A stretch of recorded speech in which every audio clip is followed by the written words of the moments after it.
The snow came early that year, whispering down over the quiet town like someone trying not to wake the dead.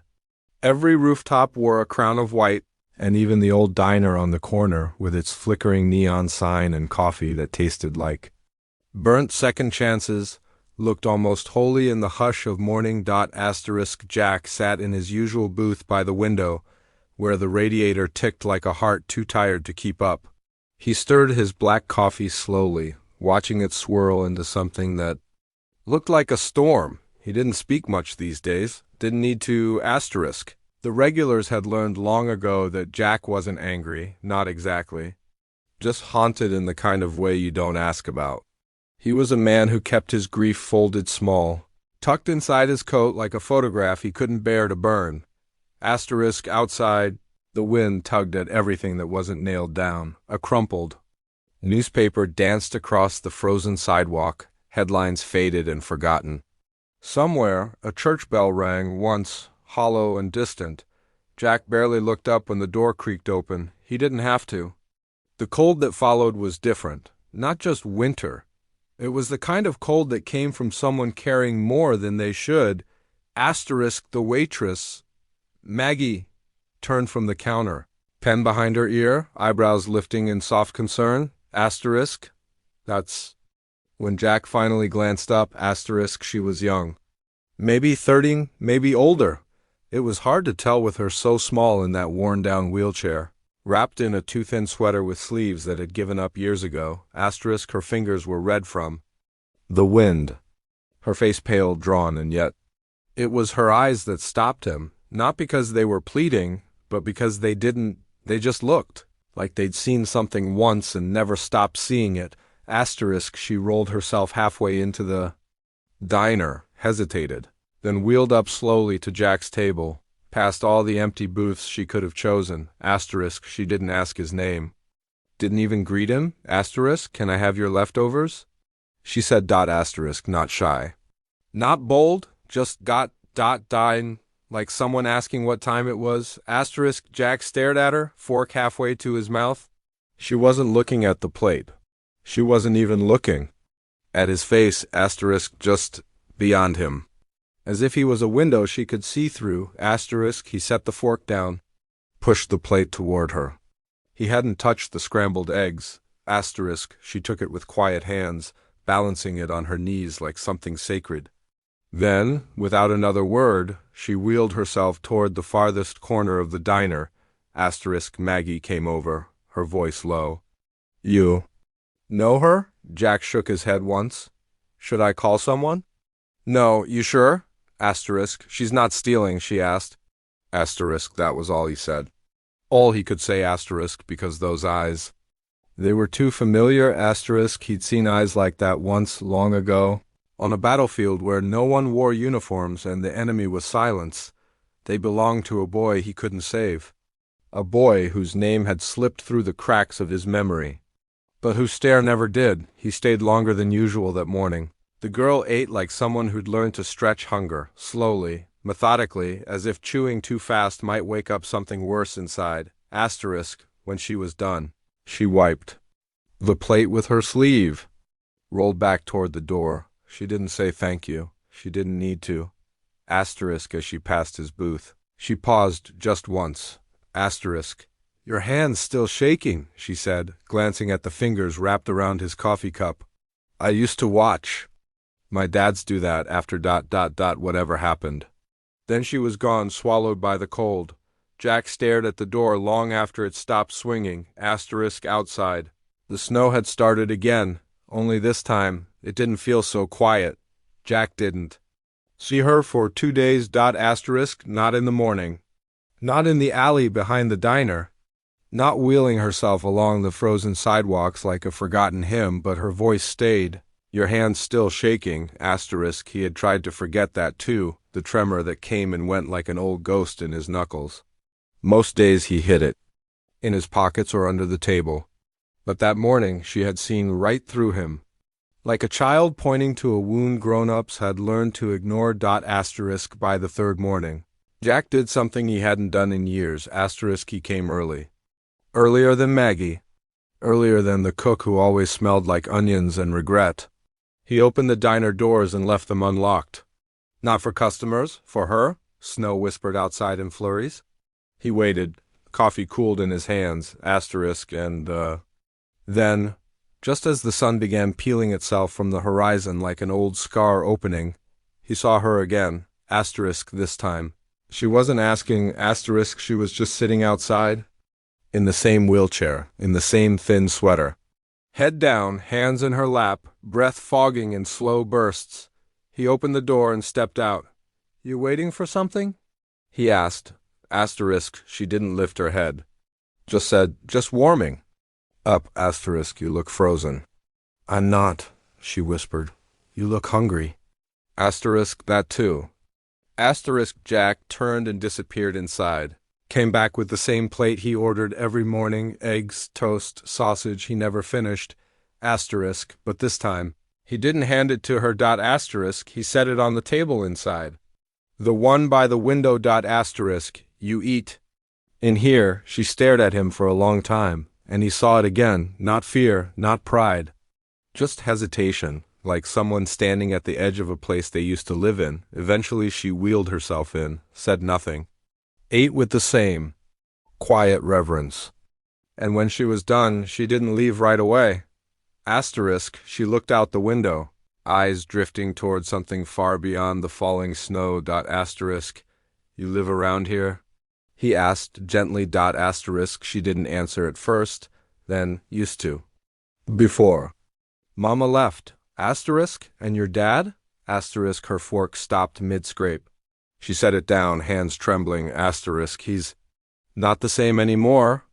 The words came slowly, like ice breaking in a thaw. Not dramatic, not heavy, just dire. He was good once, real good. He'd tell stories at night. Draw pictures in the steam on the bathroom mirror while I brushed my teeth. He made bad coffee and said it was magic. I think he believed it. What happened to him? She was quiet for a long time. So long that Jack started to think she wasn't going to answer at all. Then something broke. In him, and then everything else did too. Jack nodded. Not out of understanding, but out of memory. Because he knew what it was like to be broken and still walking. To move through the world like a man-shaped shadow no one tried to name. What's your name? He asked. She looked at him, surprised. I don't use it much. Well, maybe you should. She hesitated. Rosie, she said. My name's Rosie. He smiled, the corners of his face cracking like old bark. That's a good name. What's yours? Jack. She repeated it softly. Jack.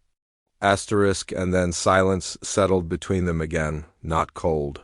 This time, just gentle. That afternoon, he went to the hardware store, bought blankets, a coat 2 sizes too big, and a backpack. He left them behind the diner with a thermos of soup and a note taped to the lid. For Rosie, not charity. Just kindness. The next morning, the backpack was gone. So was the thermos. But the note had been folded and left on the windowsill of his booth. Folded neatly. Like someone had taken their time. That day Rosie came in without asking. Sat across from him. And for the first time she smiled, barely, but enough to change the weather between them. You used to be a soldier, didn't you? She asked. Jack froze. She wasn't guessing.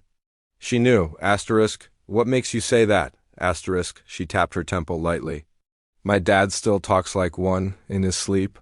Jack looked at her, really looked. There were parts of her face, the set of her jaw, the way she held still when others fidgeted, that reminded him of barracks, of bunkers, of brothers who never made it home.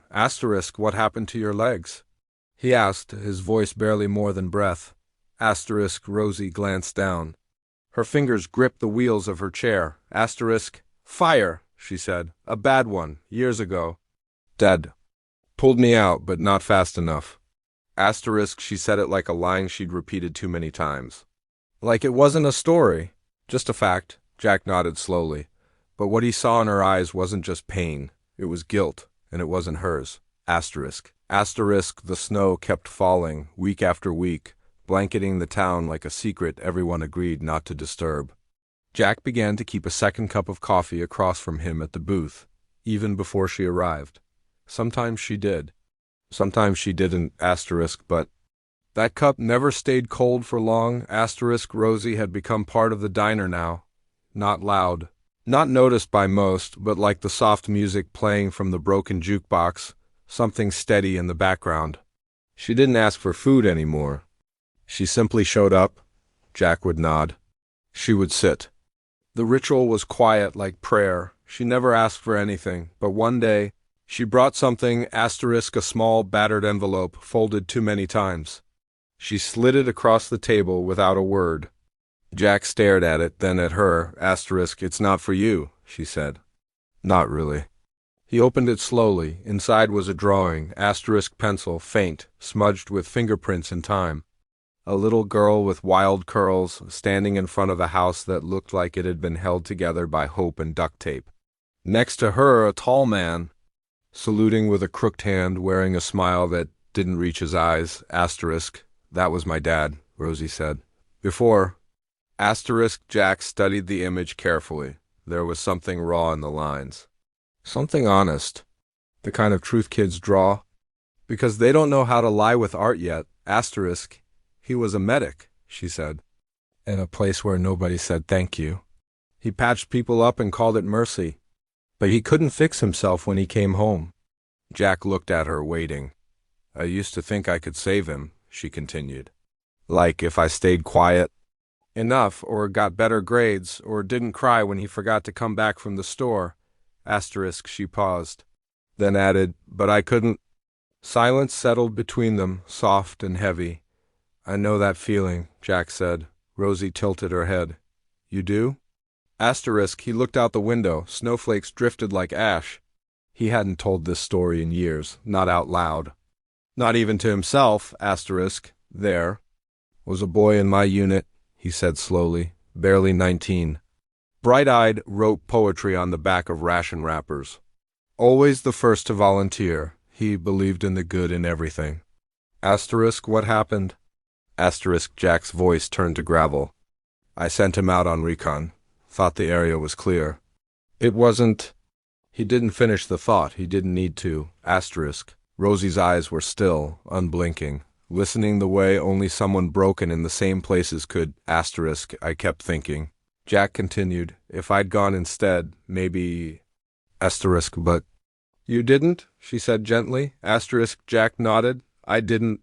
There was a long, long pause. Then Rosie said, I think my dad's gone now. The part that laughed. The part that came home. I tried holding on, but I think I've been holding ashes. Asterisk, Jack blinked hard, looked down at his coffee. It had gone cold again. Asterisk, what about your mom? He asked. Asterisk, Rosie's face tightened. Not in anger, but in the quiet way people lock a door they never intend to open again. Asterisk, she left, after the fire. Sighed, she couldn't take the weight anymore.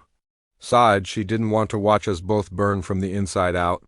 Asterisk, she looked up at him, and for the first time her voice cracked, just a little. Asterisk, I think she meant it. Asterisk, Jack reached across the table slowly, not to touch her. Not to fix anything, but to place the drawing gently back in her hands. Asterisk, she looks brave.